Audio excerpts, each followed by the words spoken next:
খবরটা জানার পর থেকে নীল ভীষণ খুশি।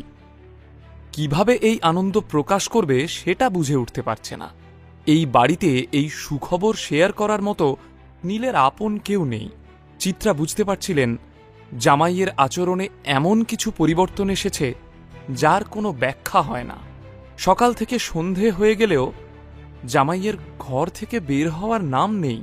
এদিকে বড় মাকে চিন্তিত দেখে অর্পিতা বিরক্ত হয়ে বলে, ওই অপদার্থের কথা ছাড়ো তো, খেতে এসো। নীল রয়চৌধুরী সিটাডেলের বিল্ডিংয়ে পা রাখতেই কানাঘুষো শুরু হয়ে গেল। রিসেপশনে নিজের আসার খবর জানিয়ে লিফটে 24th ফ্লোরে এসে শশাঙ্ক রায়চৌধুরীর কেবিনের বাইরে গিয়ে বসে পড়ল নীল। এটা নীল না? নীলকে দেখে শুরু হলো ফিসফিস। শুনেছি ও এখন বিপিএল কার্ড হোল্ডার। নির্ঘাত ঠাকুরদার কাছে টাকা চাইতে এসেছে, অথবা চাকরি। অন্যদিকে শশাঙ্ক রায়চৌধুরী কেবিনের ভেতরে বসে নিজেকে মানসিকভাবে প্রস্তুত করে নিচ্ছিলেন। এই 2.5 বছরের রক্তের সম্পর্কে যে ধুলো জমেছে তা এত সহজে মুছে যাওয়ার নয়।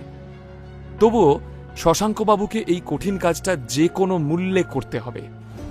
শশাঙ্কবাবু অবশেষে কেবিনের বাইরে এসে দেখেন প্রত্যেক কৌতূহলী চোখ ওর এবং নীলের দিকে তাকিয়ে। কেমন আছিস দাদু ভাই? বুড়ো দাদুকে এতদিনে মনে পড়ল? শশাঙ্কর উদ্দেশ্য ছিল অফিসে একটা বার্তা দেওয়া যে এই মুহূর্তে দাদু নাতির ভেতর কোনো সমস্যা নেই। নীল সামান্য হাসে, আর শশাঙ্ক উচ্ছ্বসিত হয়ে বলেন, ভেতরে আয়, ভেতরে আয়, আমরা ভেতরে গিয়ে কথা বলি। ভিতরে এসে বড় চেনা এই কেবিনটাকে খুব ভালো করে দেখছিল নীল। শশাঙ্কবাবু মৃদু হেসে নাতিকে বলেন, এই 2.5 বছর তোর কথা আমার প্রত্যেক মুহূর্তে মনে পড়ত।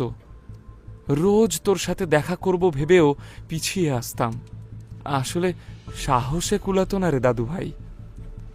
ভনিতা না করে বলেই ফেলুন আপনার আসল উদ্দেশ্যটা।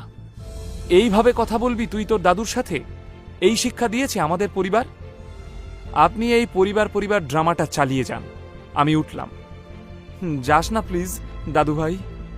শোভাবাজারের একটা এঁদো গলিতে এই ব্যবসা শুরু করেছিলাম। অনেক খেটে বাড়িয়েছিলাম ব্যবসাটা। তবে এই ব্যবসার প্রকৃত উন্নতি হয় তোর বাবার অক্লান্ত পরিশ্রমে। এই কথাটা অস্বীকার করা যাবে না যে এই বিজনেস এম্পায়ার তোর বাবার অধ্যবসায়, মেধা আর বুদ্ধির ফল। অবশেষে স্বীকার করার জন্য ধন্যবাদ। এবার বলুন আমার থেকে কি চান? আমি চাই তুই এই বিজনেস